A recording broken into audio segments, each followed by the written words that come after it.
تو اس کا مطلب یہ ہے کہ یہ والی تکبیر ہے جو جمادات و نباتات کی تکبیر ہے. تو کبھی اس مسلمان کی تکبیر وہ والی تکبیر ہوتی تھی جو نظام کو تلپٹ کر دیتی تھی، جو فرعون کو سرنگو کر دیتی تھی، جو ہر قیصر و کسریٰ کے جو ہے وہ دھجیاں بکھیر دیتی تھی سلطنت کی. اور اب اس کی تکبیر جو ہے وہ اس سے بالکل یعنی دوسری طرف ہو گئی ہے. وہ قرن اول کا اسلام کچھ اور تھا اور آج کا اسلام کچھ اور ہو گیا ہے. اب مومن جہاد فی سبیل اللہ کے چوک کو بائی پاس کرتا ہوا جنت میں چلا جاتا ہے، اس طرف سے نہیں جاتا، وہ اس شاعرہ پر پڑتا ہی نہیں ہے. تو توڑ ڈالیں جس کی تکبیریں طلسم شش جہات، ہو نہ روشن اس خدا اندیش کی تاریک رات. خدا اندیش تو ہے، لیکن جو خدا اندیش ہوتا ہے اس کو تو خدا کی طرف سے نور ملنا چاہیے، لیکن اس کی رات تاریک ہے. اللہ ولی الذین آمنوا یخرجہم من الظلمات الی النور. اللہ دوست ہے ایمان والوں کا، وہ انہیں اندھیاروں سے نکال کر روشنی میں لاتا ہے. یہ جو خدا اندیش ہے جس کی رات ہی نہیں ختم ہو کے آ رہی، اسے کوئی روشنی کی رمق نصیب ہی نہیں ہو رہی، تو یہ دھوکے میں ہے.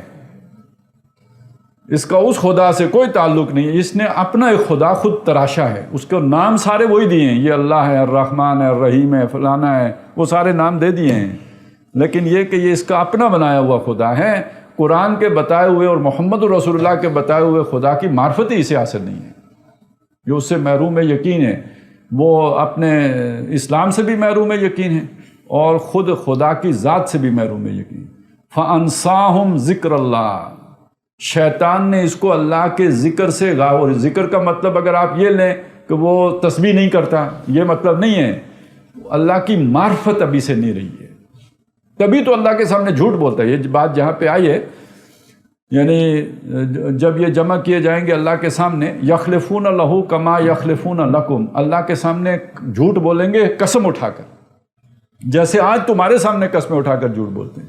وَيَحْسَبُونَ أَنَّهُمْ عَلَىٰ شَيْءٍ، اور سمجھیں گے کہ وہ کسی چیز پر ہیں، یعنی ان کی دلیل بڑی قوی ہے، اللہ کو ان کی بات مان لینی چاہیے.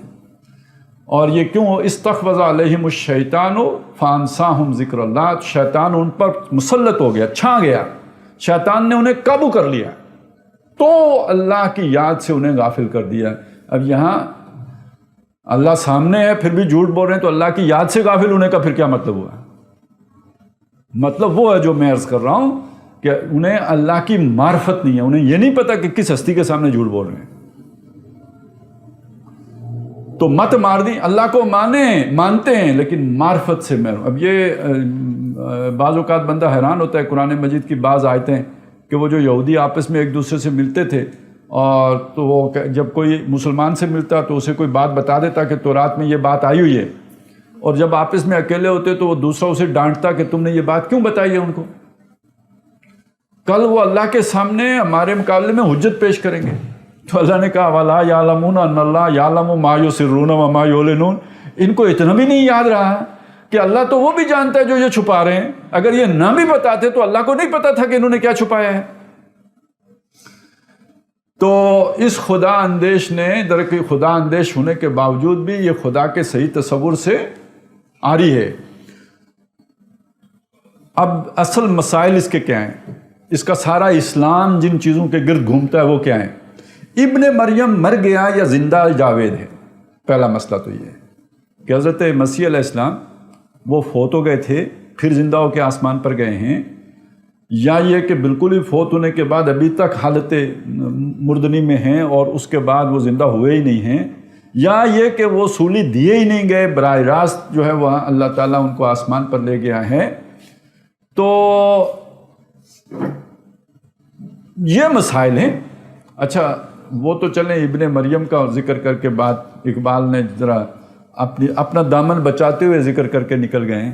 یہاں تو مسئلہ حیاتی مماتی کا بھی ہے نا، اور اس پر کفر کے فتوے ہیں. ایک ہی مسلک ہے، اسی ایک مسلک کے اندر آگے دو کہہ لیجئے جی پوائنٹ آف ویوز ہیں. ایک کہتے ہیں کہ حضور صلی اللہ علیہ وسلم زندہ جاوید ہیں، دوسرے کہتے ہیں کہ نہیں کل میت. تو ایک دوسرے پر کفر کا فتویٰ لگاتا ہے، دوسرا پہلے پہ کفر کا فتویٰ لگاتا ہے. تو یہ مسائل ہیں. اچھا یہی ایک تبلیغ ہوتی تھی. اس کے ساتھ وہ جمع کر لیجئے مسئلہ علم غیب، مسئلہ جناب نور و بشر، اور پھر یہ کہ ہر شہر جو بدعت بناتے ہیں اور پھر بڑی بڑی بدعتوں کو مل کے کھاتے ہیں، اس پر سب خاموش، بڑی بڑی بدعتوں پہ، اونٹوں پہ، لیکن مچھروں کو چھاننے والا کام وہ سب مل کے کریں گے۔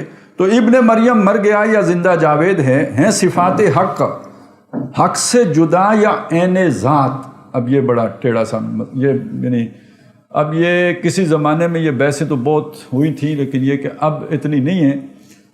البتہ یہ کہ اہل علم کے ہاں تو یہ بڑی اہم باتیں ہیں کہ بھئی اللہ تعالیٰ کی جو صفات ہیں، اللہ تعالیٰ سنتا ہے، اللہ تعالیٰ دیکھتا ہے، اللہ تعالیٰ جو ہے وہ بولتا ہے، کلام کرتا ہے، اس کا کلام ہے۔ تو یہ جو اللہ کی صفات ہیں یہ اس کی ذات کا حصہ ہیں۔ اگر ذات کا حصہ مانیں تو پھر مسئلے پیدا ہوتے ہیں، وہ پھر منطق آگے چلتی ہے اور بڑی مطلب جلیبیاں بناتی ہے۔ اور اگر اس سے جدا کر دیں تو وجود کا مسئلہ کھڑا ہو جاتا ہے کہ بھئی پھر تو یہ صنمیت ہو گئی، تو ایک نیا پرابلم کھڑا ہوا۔ تو اب اس میں ذہن جو ہے الجھ کے رہ گئے۔ اب اتنے سارے جو ہے نا وہ ذہن کے ساتھ اس ہستی کا جو ہے وہ تصور اور اس پر بحث۔ ویسے اس سارے پہ بہترین تبصرہ تو وہ ہے نا جو سورہ یاسین میں آیا ہے، اولم یر الانسان انا خلقناہ من نطفۃ فاذا ہوا خصیم مبین۔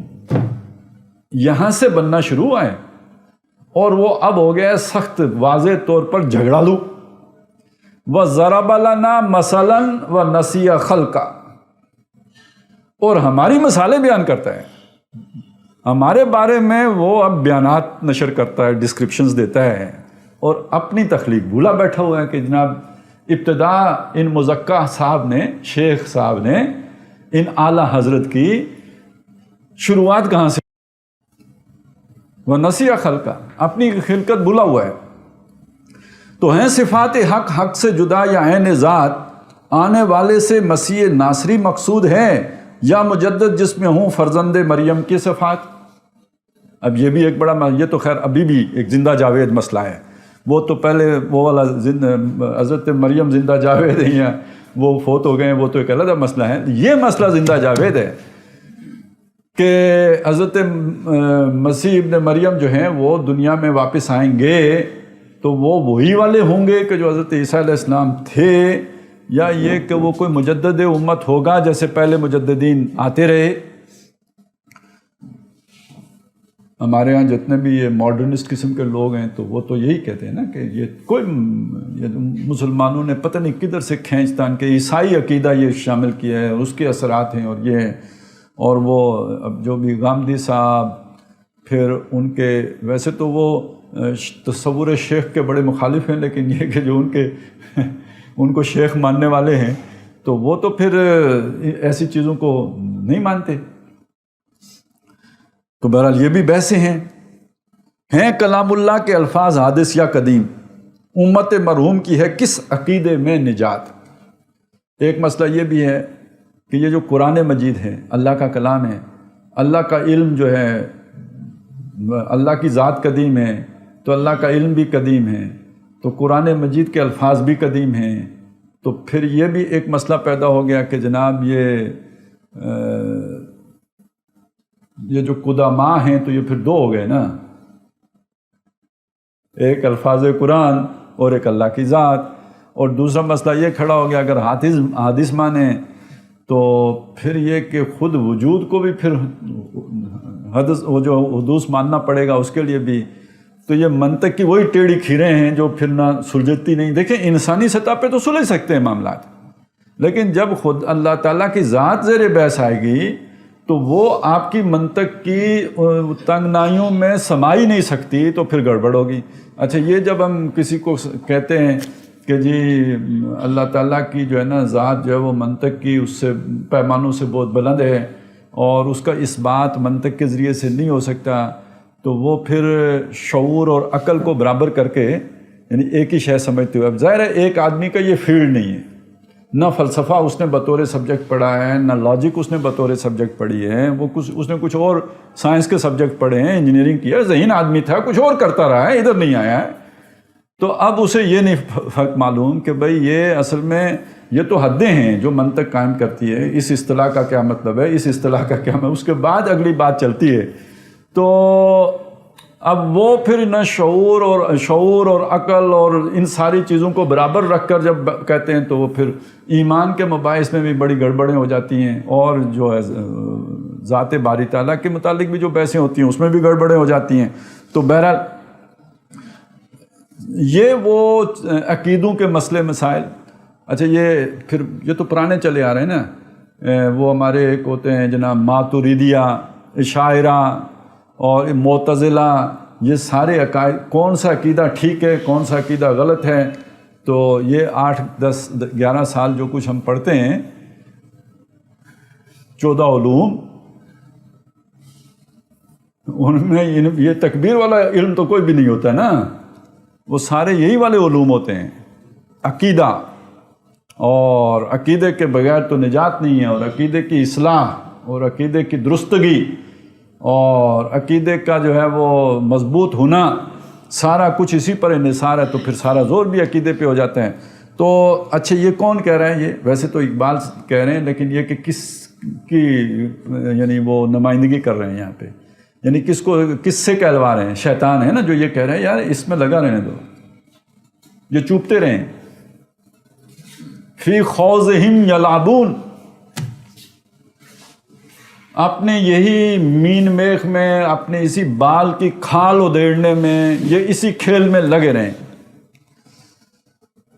کیا مسلمان کے لیے کافی نہیں اس دور میں یہ الہیات کے ترشے ہوئے لات و منات؟ ہاں جی، کہ جو مسلمان ہیں، دیکھیں مشرکوں کے لیے لات و منات کون سے تھے؟ جو مکے میں مینا میں جو رکھے ہوئے تھے وہ لات و منات مشرکوں کے لیے۔ مسلمان کے لات و منات کیا ہیں؟ یہ عقیدے کے مسائل، یہ جو ہے فلسفے کے مسائل۔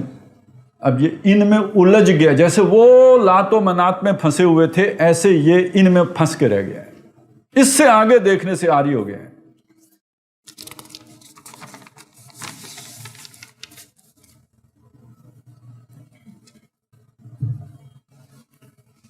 اور وہ جو مجلس شورا ہے نا، وہ جو بھی اس کے سارے نمائندگان ہیں، سارے ظاہر ہے اس کی ساری ایگزیکٹو باڈی بھی وہیں پہ بیٹھی ہوئی ہے، جنہوں نے سارا نظام العمل نافذ کرنا ہے وہ بھی وہیں پہ موجود ہیں، ان کے وہ جو بڑے قرین ہوگا اس کا وہ بھی وہیں پہ ہوگا، ناظم اعلیٰ بھی ہوں گے۔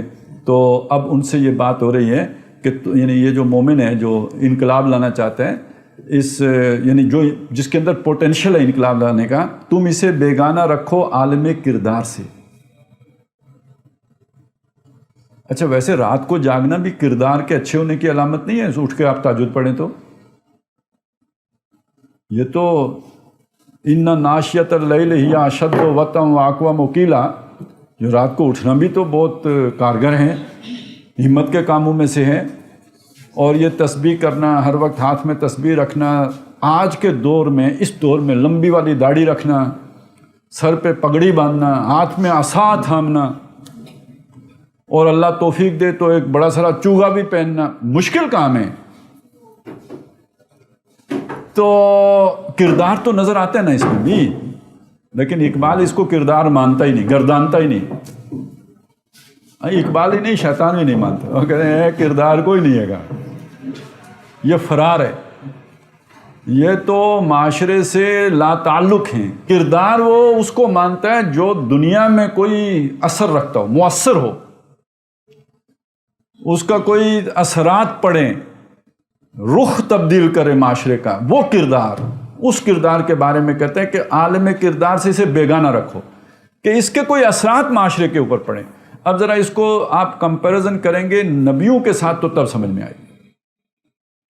ایک معاشرہ ایک رخ پہ جا رہا ہے، حضور کو دیکھیے نا صلی اللہ علیہ وسلم، وہ تو ہمارے سامنے ہے نا، ایک رخ پہ ایک معاشرہ جا رہا ہے، آپ صلی اللہ علیہ وسلم کی بعثت ہوتی ہے، 23 سالوں کے بعد وہ معاشرہ 180 درجے الٹ جا رہا ہے، یہ کردار ہے۔ حضرت موسیٰ علیہ السلام کی بعثت ہوتی ہے، اقتدار کس کا ہے جی؟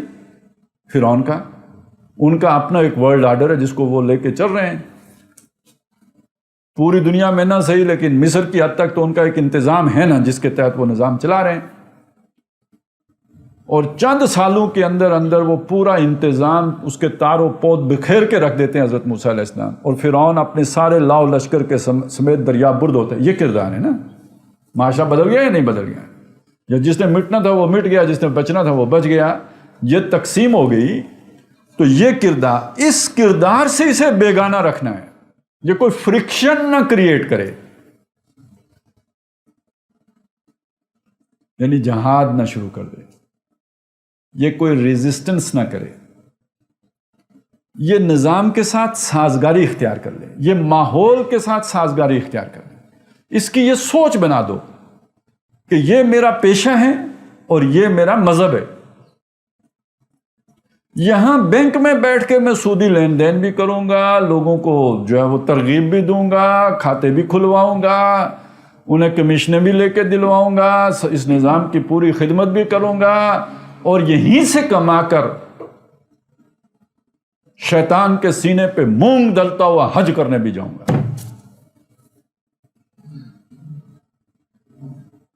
البتہ زندگی ٹھیک ہے، میری اس مشین میں ایک کل پرزے کے طور پر بسر ہو گئی، لیکن اس زندگی کے حاشیے پر میں نے کچھ عبادتیں بھی تو کی ہوئی ہیں نا جو مجھے جنت میں لے جائیں گے. ویسے بھی مذہب ہمارا حاشیے میں ہوتا ہے. ہر آدمی کا دیکھیں یہی ہے، ہم سب رو رہے ہیں، گندا نظام ہے. اسی گندے نظام کے کسی محکمے کے کوئی پرزا ہوں گے، یا ایک پرزا بغیر داڑھی والا ہوگا، دوسرا داڑھی بردار پرزا ہوگا. اور ماشاءاللہ وہ جو بغیر داڑھی والا ہوگا وہ ہو سکتا ہے کوئی کرپشن بھی کر لیتا ہو جس سے نظام کا کوئی نقصان ہو جاتا ہو. یہ انشاءاللہ تعالی حق حلال کی مزدوری کرے گا، جس کا مطلب ہے نظام کو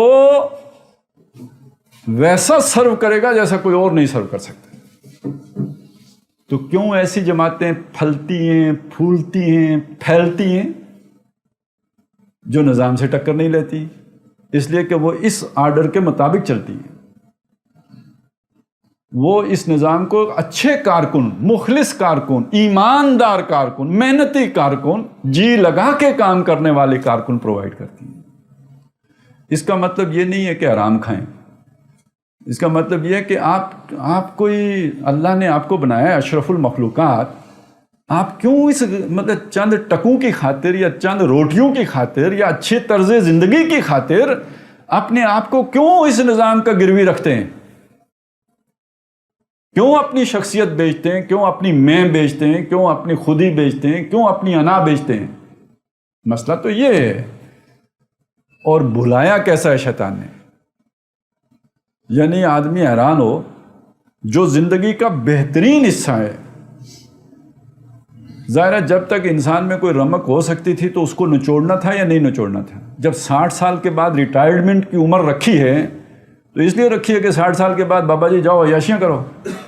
اس لیے رکھی ہے کہ وہ سمجھا یہ گیا ہے کہ اس کے بعد یہ ہمارے کام جوگا نہیں ہے. تو جو اب ارذل العمر آ گئی، جو گورے کے نزدیک بھی نکمی ترین عمر تھی، اب ہمارے کام کا نہیں رہا، اس نے کہا اب میں اللہ کی رضا کے لیے اپنے آپ کو وقف کرتا ہوں. اس سے پہلے رضا کس کی پہ چل رہا تھا؟ کس کا خدمتگار تھا؟ کس کو اپنی ساری صلاحیتیں بیچ کے نام بنا رہا تھا؟ آج بھی بتاتے ہیں میں ریٹائرڈ فلانے ابن فلانا ہوں.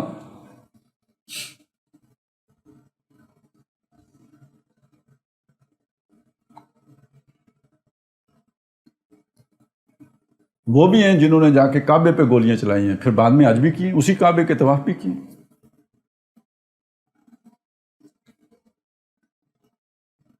تم اسے بیگانہ رکھو عالم کردار سے، تا بساط زندگی میں اس کے مورے ہوں مات. بساط زندگی، وہ تو ویسے ہی مومن کو دنیا سے کیا لینا، مردار دنیا، اور اس پہ لڑنے والے کتے، اور ہم آخرت کے سپاہی. لہذا دنیا سے ہماری کوئی رغبتی یہ بھی ہو جائے تو شیطان تو خوش کہ بساط دنیا پر اس کا کوئی اثر و رسوخ نہیں ہوا. وہاں سارے مورے، کوئی فرانس ہوگا، کوئی جرمنی ہوگا، کوئی امریکہ ہوگا، کوئی چائنا ہوگا، کوئی روس ہوگا، یہودی ہوں گے، ان کی کوئی سننے والا بھی نہیں ہوگا، ان کی کوئی سے نہیں. ضربت علیہم الذلۃ والمسکنۃ وباؤوا بغضب من اللہ. تا بساط زندگی میں اس کے سب مورے ہوں مات، خیر اسی میں ہے قیامت تک رہے مومن غلام.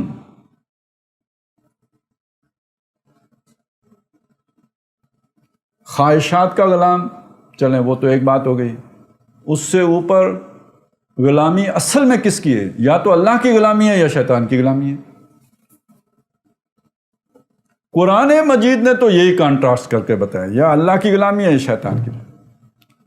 جہاں جہاں وہ جو قلب ہے قرآن مجید کا، سورہ یاسین، اس میں بھی آپ کو یہی ملے گا.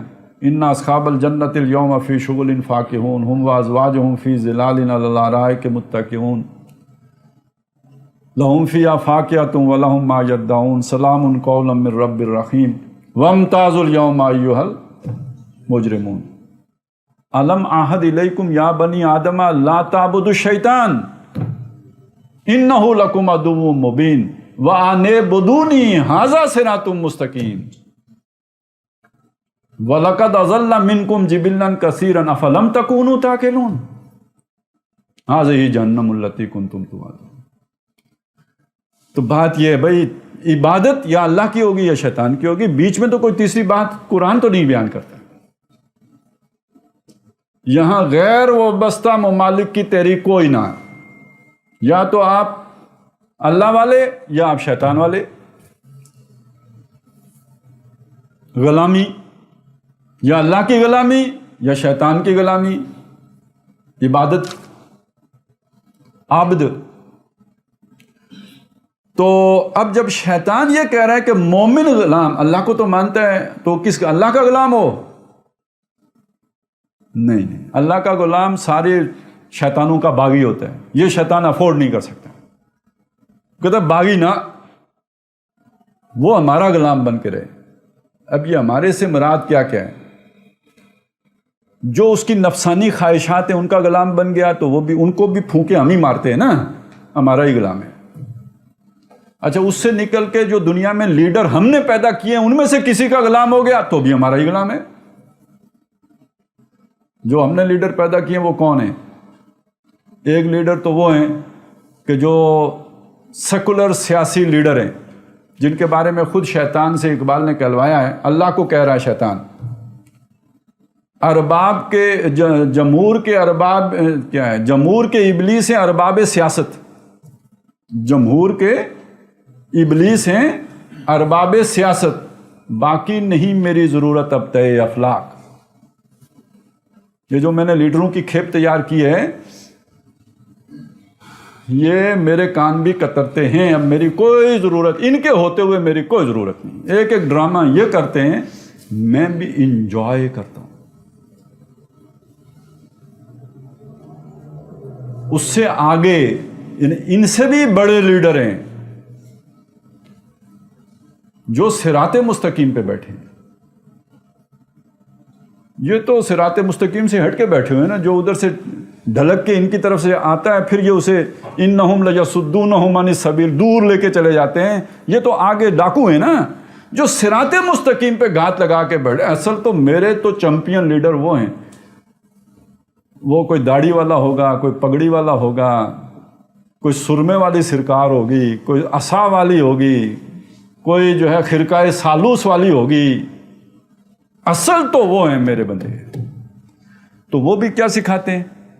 تقلید جامد، تقلید محض، تصور شیخ، کفر بوا والی حدیثیں.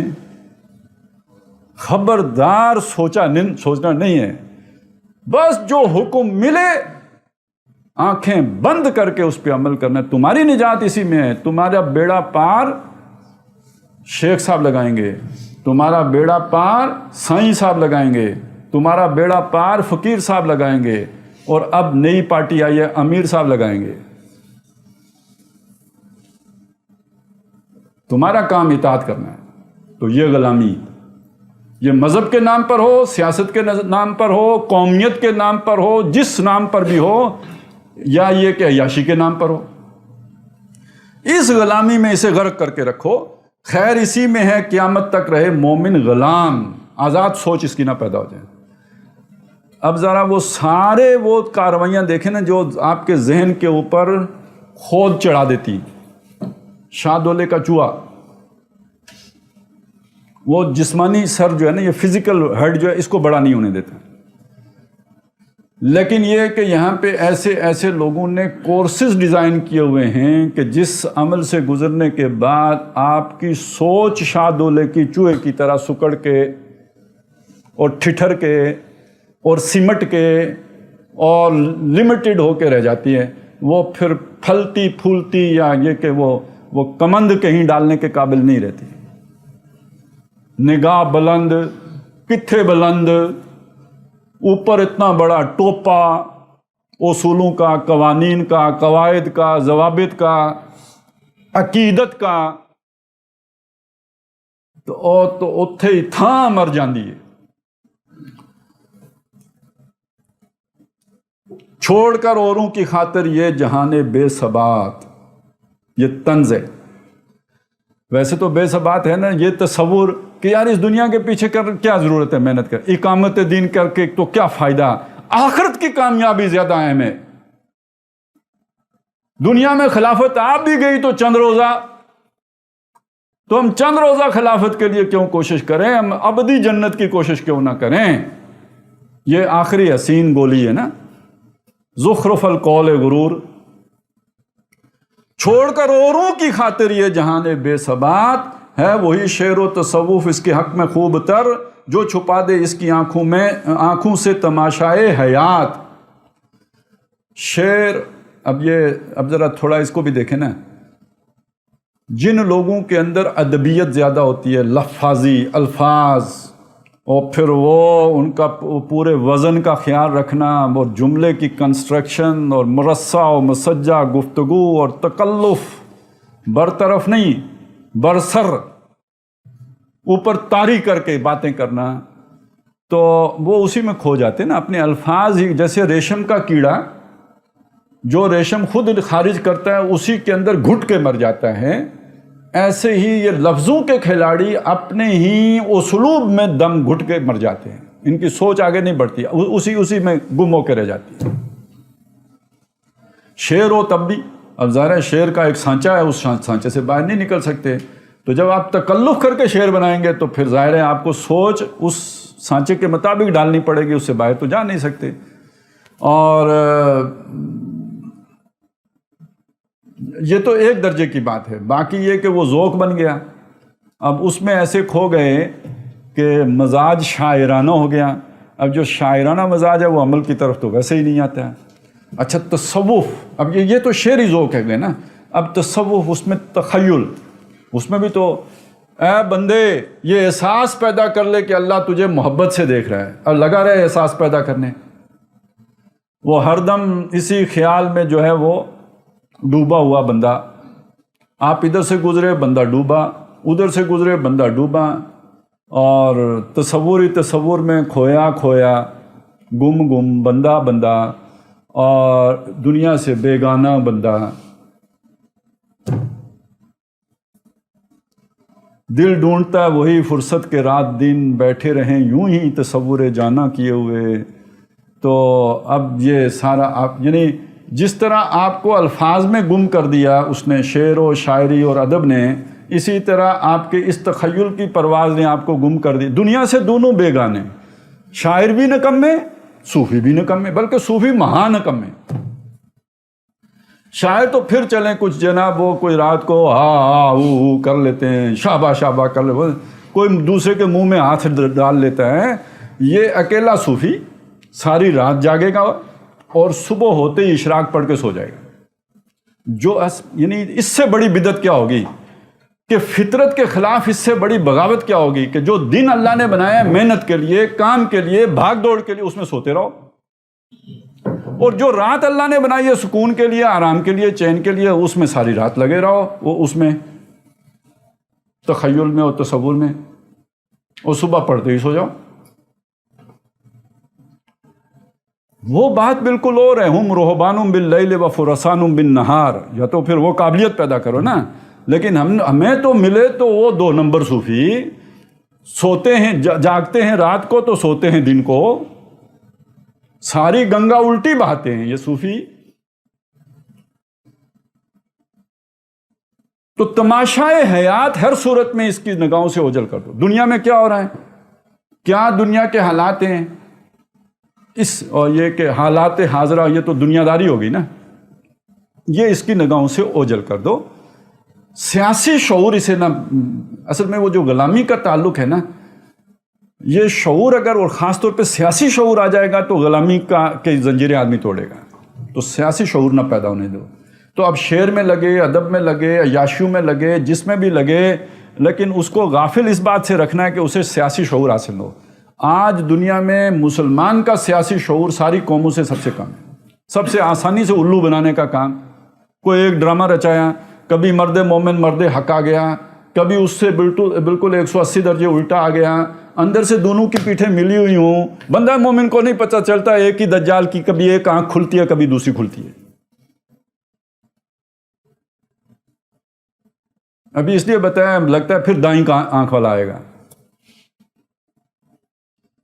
حالات بدل گئے نا، اب پھر ضرورت ہے دائیں آنکھ والے دجال کی. جو چھپا دے اس کی آنکھوں سے تماشائے حیات. ہر نفس ڈرتا ہوں اس امت کی بیداری سے میں. ہے حقیقت جس کے دین کی احتساب کائنات.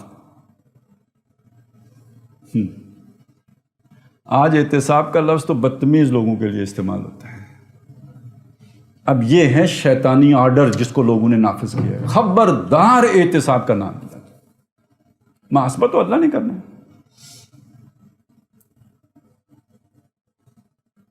یہ مذہب کے نام پہ سکھایا جائے، یہ سیاست کے نام پہ سکھایا جائے، یہ مقدس ہستیاں بنا کے یا مقدس ادارے بنا کے یہ کام کیا جائے کہ جس کا احتساب نہیں ہو سکتا. یار ان مقدس ہستیوں میں محمد رسول اللہ سے بڑھ کر کون سی ہوگی ہے؟ حضرت ابو عمر سے بڑھ کر کون سی مقدس ہستیوں؟ محمد رسول اللہ اپنے آپ کو احتساب کے لیے پیش کر رہے ہیں. حضرت ابو بکر فرما رہے ہیں میں سیدھا چلوں میری اطاعت تم پر فرض ہے، میں ٹیڑھا ہو جاؤں مجھے سیدھا کرنا تم پر فرض ہے. حضرت عمر کا واقعہ تو سب کو معلوم ہے کہ بھئی یہ آپ کے کپڑے کدھر سے بن گئے. میری بات سنیں، یہ شے وہاں قدر کے طور پر، ویلیو کے طور پر لوگوں کے ذہنوں میں بٹھائی نہ گئی ہوتی. کسی کو جرت ہو سکتی تھی کہ خلیفہ وقت کو خطبہ دیتے وقت اٹھ کے کہہ دے؟ یہ وہاں معروف تھا تبھی تو کہہ دیا. غیر معروف ہوتا سارے لوگ اتنی موٹی موٹی آنکھیں نکال کے دیکھتے یہ بدتمیز کہاں سے آ گیا، گستاخ، ناہنجار، اس کی آخرت برباد. آج تو یہی ہوتا ہے. آپ ذرا کسی، حضرت عمر تو خیر حضرت عمر تھے ایک جھوٹے مکار دغا باز فراڈی. کوئی پیر آپ کو ٹکر جائے، کوئی امیر آپ کو ٹکر جائے، اس سے ذرا پوچھ کے دیکھیں بڑی مجلس میں لوگوں نے آپ کے چھتڑے نہ اڑا دیے تو کہنا. اور آپ کی نسلوں کے اوپر سے بھی بدتمیزی کا داغ نہیں دھلے گا. اور ویسے مرنا سب نہیں ہوتا ہے، جب مریں گے تو پھر بھی یہی کہیں گے اس لیے مر گیا ہے کہ اس نے وہ فلانے صاحب کی گستاخی کی تھی. تو اب معروف منکر ہو گیا، منکر معروف ہو گیا. تو جس کے دین کی حقیقت ہی احتساب کائنات ہے اس کو یہ سکھا دینا ہے کہ احتساب اپنا بھی نہیں کرنا ہے. وہ حاسبوا انفسکم قبل ان تحاسبوا، اپنا احتساب بھی نہیں کرنا. نہ کسی کے بارے میں آدمی کو مثبت سوچنا چاہیے. کیسے سوچنا چاہیے؟ مثبت سوچنا چاہیے. اب وہ مجھے نام نہیں، یہ جو آپ کے موٹیویشنل سپیکر ہوتے ہیں، گلاس آدھا بھرا ہوا ہے کہ آدھا خالی ہے.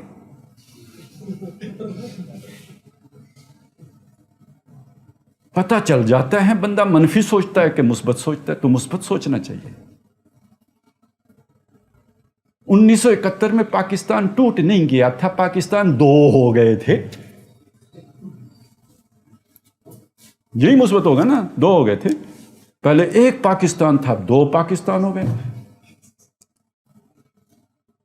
آپ نے دیکھا نہیں، پہلے ایک کو امداد ملتی تھی، اب 2 کو امداد ملتی ہے. ایک پاکستان کی بڑی لمیٹیشنز تھی، اب انڈیا 2 پاکستانوں کے بیچ میں اس کی پسلیاں جکڑی ہوئی ہیں. یہ سارا جو ہے مثبت سوچنا چاہیے نا. تو یہ مثبت اسی لیے بندہ سوچتا ہے کہ آنکھیں بند رکھے کبوتر. تو ہے حقیقت جس کے دین کی احتساب کائنات. احتساب بہرحال منفی سوچے بغیر نہیں ہو سکتا. سوال کھڑا ہوگا تو احتساب ہوگا، اور کچھ نہ کچھ بہرحال اس میں بے لاگ پن ہوگا تو احتساب ہوگا. یہ 2 چیزیں اکٹھی نہیں جمع ہو سکتی بھائی، عقیدت اور احتساب، احترام اور احتساب. احتساب تو پھر وہ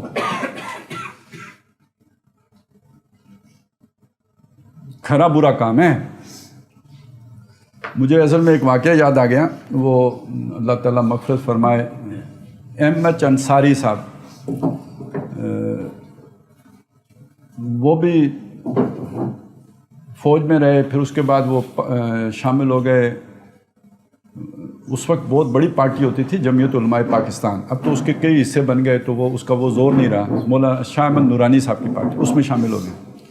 بعد میں ان سے اختلاف ہوا، تنظیم میں شامل ہوئے ہمارے ساتھ. پھر وہ تحریک خلافت کے ایک وقت میں ناظم اعلیٰ بھی رہے، جو ڈاکٹر صاحب نے تحریک خلافت شروع کی تھی. اس میں ہمیں سفر کرنے کا بھی اکٹھا موقع ملا. تو ظاہر ہے جب جاتے تھے تو احتساب بھی ہوتا تھا، لوگوں سے پوچھ گئے بھائی کیا کام کیا، کیا نہیں کیا، کتنا کیا ٹارگٹ دیا تھا، پورا ہوا نہیں ہوا. تو ایک دفعہ بیٹھے ہوئے تھے، ان سے پوچھا کہ یار آپ ادھر جمعیت علماء پاکستان میں بھی رہے ہیں، وہاں پہ بھی جب دوروں پہ جاتے تھے تو اسی طرح لوگوں سے جو ہے نا وہ فیڈ بیک لینا ہوتا تھا، کچھ یعنی کچھ ان کا جو ہے تعاقب ہوتا تھا. تو ہنس کے کہتے ہیں وہاں پہ خدمت اتنی کر دیتے تھے کہ پوچھنے کا موقع نہیں ملتا.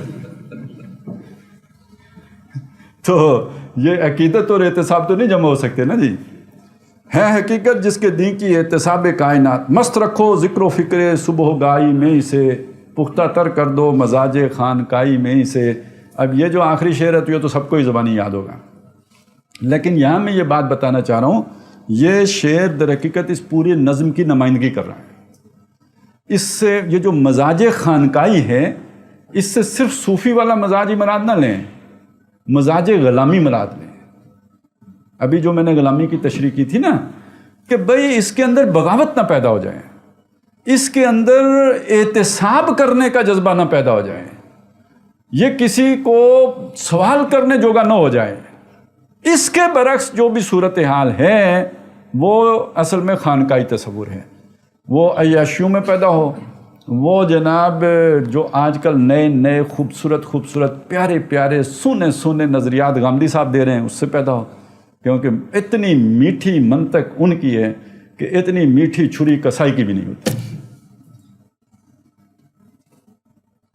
یعنی یہ والا سارا کام کہ بندہ غلام کا غلام رہے، اس کے اندر بغاوت نہ پیدا ہو، جتنے سونے طریقے سے غامدی صاحب کرتے ہیں آدم علیہ السلام کے ساتھ، اتنے سونے طریقے سے اس بڑے بابے نے بھی نہیں کیا ہوگا. وغرہما بغرور فدلہما بغرور. تو اس نے دلیلیں دے دے کے جھوٹ کی، ان کو قائل کر لیا کہ یہ دانا کھا لو. غامدی صاحب بھی کمال کرتے ہیں. ویسے قرآن مجید میں کہیں سود دینے سے تو منع نہیں کیا گیا، کھانے سے منع کیا گیا ہے. الذین یاکلون الربا یا ایھا الذین آمنوا لا تاکلوا الربا. یہ مولویوں نے ایویں کھینچ کے تو دینے کو بھی منع کر دیا، حالانکہ کھانا منع تھا. تو بھائی کوئی کسی کو دے نہ تو کھائے گا کیا، اور کوئی کھائے نہ تو کوئی دے گا کیسے. اور ویسے تو قرآن کہتا ہے نا کہ تعاون نہ کرو برائی پر، وَلَا تَعَاوَنُوا عَلَى الْإِثْمِ وَالْعُدْوَانِ. اگر چلیں کھانا ہی منع ہے، میں کسی کو کیوں کھلاؤں؟ سوچنے کی بات ہے نا. خنزیر کھانا منع ہے نا، میں آپ کو ڈش پیش کروں تو میں نہیں گناہ گار ہوں گا. کیا کہتی ہے ویسے آپ کی عقل شریف؟ تو اگر اس خنزیر سے 1000 گنا بڑا حرام جو ہے وہ سود ہے، اور میں کسی کو کھلا رہا ہوں تو مجھے کوئی گناہ نہیں ہوگا.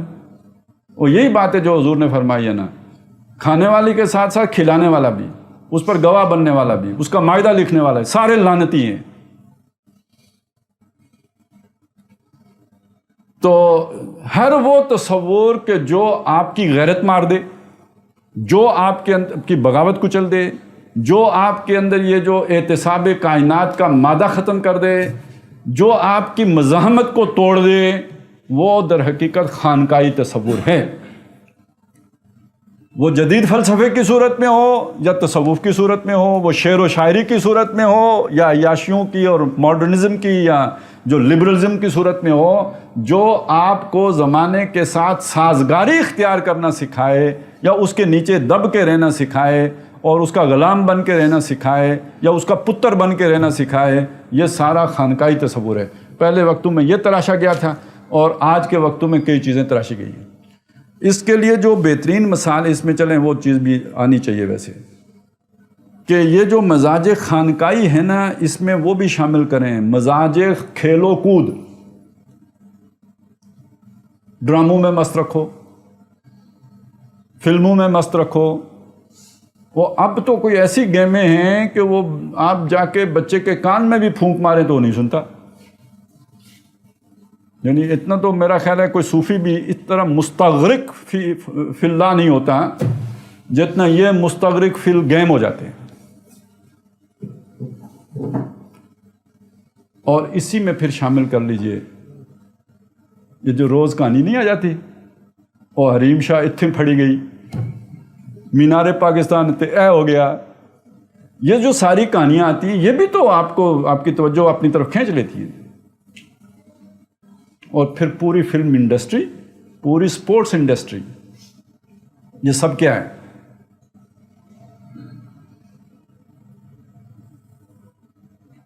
اور ساتھ ہی اگر آپ کو اچھا لگ جائے تو سوشل میڈیا بھی جو بیکار باتوں والا ہے، چلیں کوئی کام کی بات ہو، کوئی دین کی بات ہو، کوئی اللہ رسول کی بات ہو تو ٹھیک ہے، لیکن جو خام خواہ جناب ساری رات چیٹنگ ہو رہی ہے، وہی وہ جیسے کوئی صوفی جو ہے نا وہ رات بسر کر دیتا ہے اور صبح سو جاتا ہے، تو یہ تو ہمارے آج کے ماڈرن صوفی بھی یہی کرتے ہیں، ساری رات چیٹنگ کرتے ہیں، صبح سو جاتے ہیں۔ یہ بھی مزاج خانقاہی ہے۔ اور یہ مزاج خانقاہی کا جو بانی مبانی نضر بن حارث،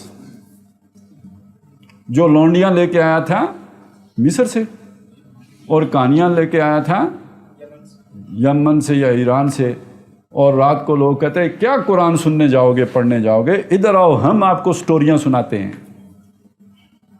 اور خوبصورت چہروں سے سناتے ہیں۔ وہ خوبصورت چہرہ کہانی سنا رہا ہو تو کہانی ویسے ہی خوبصورت ہو جاتی ہے۔ کہانی بیکار بھی ہو، سنانے والا چہرہ حسین ہو تو کہانی میں جان پڑ جاتی ہے۔ تو اس لیے جناب یہ سارا کچھ جو جال بنا ہوا ہے نا، یہ شیطان کا جال ہے، ویب، اور یہ وہ جال ہے کہ اس کو غلام بنا کے اس کے اندر کوئی نعرہ مستانہ لگانے کا جذبہ باقی نہیں چھوڑنا۔ یہ مست رکھو ذکر و فکر صبح گائی میں اسے، تو یہ یعنی ذکر و فکر صرف وہی والا نہ لیں مراد، یہ سارا کچھ لے لیں تو چلیں، وہ تو پھر بھی چلیں اس سے کوئی نیلی پیلی روشنی تو نظر آتی ہوگی، اس سے تو بڑی ٹیڑھی میڑھی لائنیں کھنچ جاتی ہیں دماغ میں، تھوڑے عرصے کے بعد بندہ سائیکو ہو جاتا ہے۔ تو یہ جناب اس نے جو شیطان نے اپنے مریدوں کو اور اپنی پارٹی کو اور اپنے سپاہیوں کو جو ٹاسک دیا ہے تا صبح قیامت تک کے لیے، وہ بس یہ ہے کہ مومن کو محروم یقین رکھنا ہے، مومن کے اندر کوئی بغاوت کا جذبہ نہ پیدا ہونے دے۔ اچھا وہ اب آ جائے نا، وہ دو شعر یاد کریں اقبال کے، ہے وہی تیرے زمانے کا امام برحق جو تجھے حاضر و موجود سے بیزار کرے، اور آخری شعر اس نظم کا کیا ہے؟ فتنہ ملت بیضا ہے امامت اس کی جو تجھے سلاطین کا پرستار کرے۔ تو وہ پیر صاحب ہوں، وہ کوئی بہت بڑے اسکالر صاحب ہوں، دانشور صاحب ہوں،